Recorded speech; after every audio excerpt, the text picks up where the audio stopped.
Hey everybody, S&P 500 has pulled back. We got through the FOMC and we need another market update, right?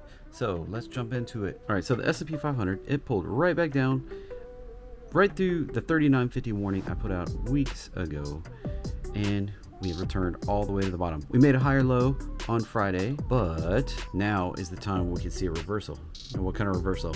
Might this be the bottom? I don't know if this is the bottom yet or not. We could still extend down to 34.50. And if that 34.50 doesn't hold, we can still extend down all the way to 3200. But I think we may have a big bounce in store. Let's see. If we pull up this chart right here, the S5FI, if you look on TradingView, this is the stocks above the 50-day moving average for the S&P 500. If we look at this level, we reached 2% of stocks above their 50-day moving average on Friday. 2%. And back in June, we spent about 8 days in this zone right here, down below 10% of S&P 500 stocks above the 50-day moving average. And right shortly after that dip below the 10%, we shot all the way up to over 90%. And that's when in August, I issued that warning that we were likely to get a pullback. Well, pullback we did get, all the way down to an extreme oversold level. Now, if we zoom out and look at this, we can see that on this S5FI indicator, I'm going to call it an indicator. It's just kind of, it's not really a ticker. It's not anything you can trade. It's just a market metric. When we get below 20, we tend to reverse. I mean, this happens over and over and over for years. 20 tends to be the low. And 10, if we drop down to 10, that's extreme. And then we usually slingshot all the way back up. And 80 tends to be the high. We kind of stay in this zone between 20 and 80 most of the time for most market days. But if we ever get extended up into that between 80 to 90, and if we ever poke out over 90, that's like a big red warning that we're going to roll over. And usually that drop happens quickly. Right now we have 1, 2, 3, 4 days below 20 and 1 day below 10. We could possibly hang out down below 10 for another couple days. But the next thing I want to talk to you about, look at this Bloomberg article right here. Spook traders just piled into stop protection at a record rate. Record rate. That means overall volume in put options surged to the highest level ever on Friday. Ever. Look at this. The rush to hedge. Traders are already late to the game. Let me zoom this chart up here. Look at this. Rush to hedge. Put volume spiked to the record level. This is the most puts that have ever been traded, and we just hit the record. What does that tell you? When everybody piles in on one trade, well, they're about to get ripped. And ripped, I think, is going to happen. I think we're going to have a giant, irrational rally higher before we see lower prices. Now, we could see a dip lower on Monday, Tuesday. Markets typically don't bottom on Friday. We had a low on Friday, and the markets typically don't find their bottom on Friday.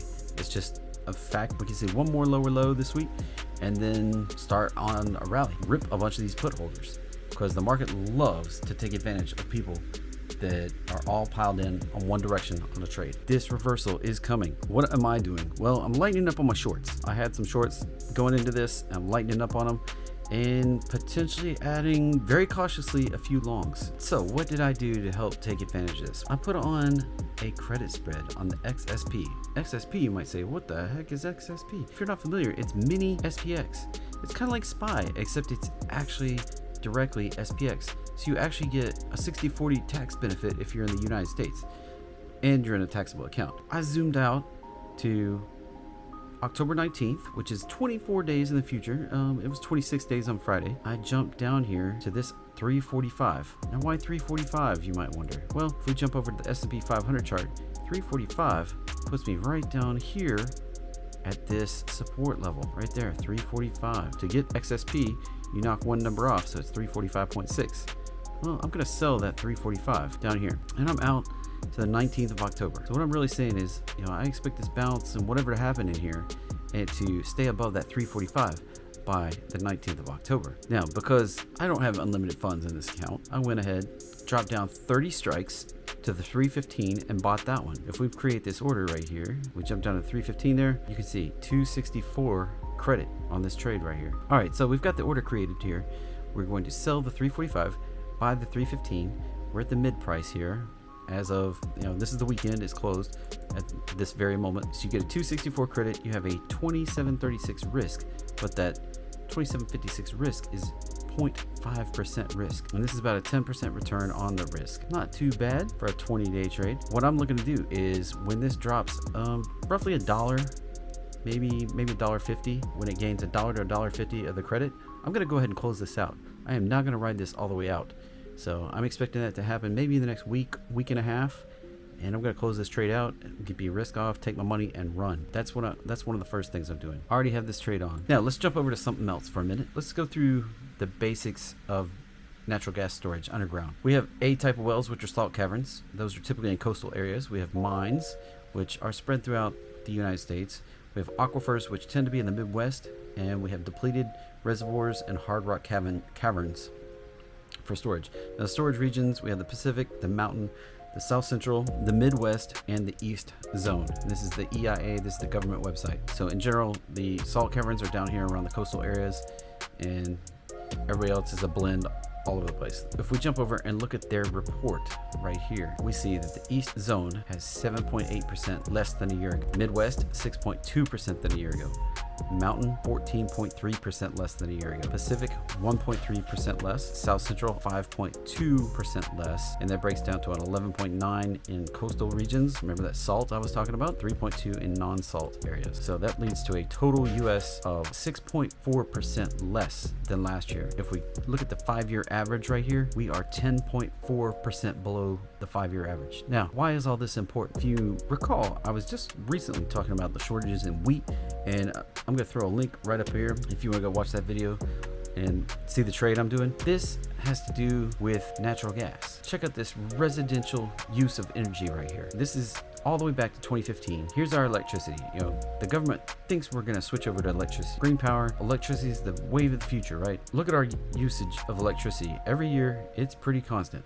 You know, some years it's a little colder, some years a little hotter in the summer. You know, it does have January, July, January, July, January, July. And we get spikes in January and July for electricity every single year.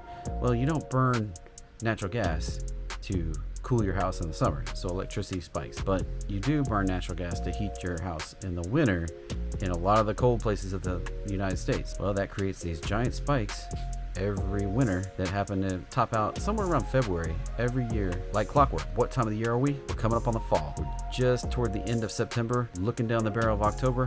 Natural gas tends to spike late October into November, and then it pulls back in anticipation of this demand spike. We're already seeing, according to the EIA inventories, that we're 10.4% below the 5-year average. We're looking at this chart right here showing how natural gas gets used every year. So if we happen to have a little bit colder winter, this weather keeps getting more and more extreme, right? We happen to have a little bit of cold shock coming into the winter, well, natural gas can skyrocket. If you also consider what's happening in Ukraine and the fact that we're exporting record amounts of natural gas, well, that just exacerbates the shortage that we have here in the United States domestically. If we pop over to the natural gas futures chart, we came right down here, retested my roadmap line. If you're not familiar with the roadmap, I've been talking about it lately. It's basically a combination of the 144 and 169 EMAs.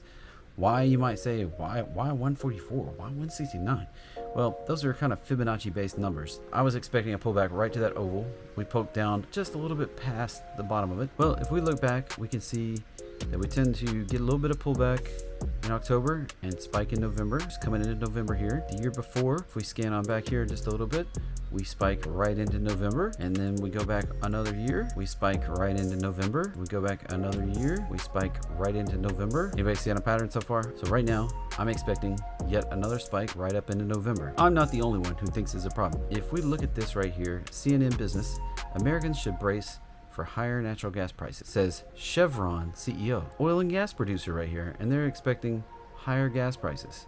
We should brace, he says. You might be thinking, Jeffrey, what is the trade though? What's the trade? If we hit up my old favorite UNG right here, it has done a 3-wave retrace. We have an echo on the pullback. This should hold right in this area and find some support, prior resistance line here, and we should be moving higher into that November time frame. If you don't like UNG, you can also do BOIL, B-O-I-L. This one doesn't look quite as pretty, but it does get some bigger moves. So if we run the same sort of fib going, it has just a little bit shy of hitting that 54 level, but it can shoot up here to an all-time new high around 150. Watch that one. That could be a potential 3x your money. Now this is a leveraged ETF versus UNG that is not leveraged. I tend to stick with the UNG. I have a trade on it since January of 2022. I'm still looking for prices to hit that 35 to 40 area on UNG. We came up just a little shy of 35 back in August, and I'm looking for one more spike up to that zone, and I'm probably going to close out my trade. Now, if you want to get updates on these and other trades like this, I do.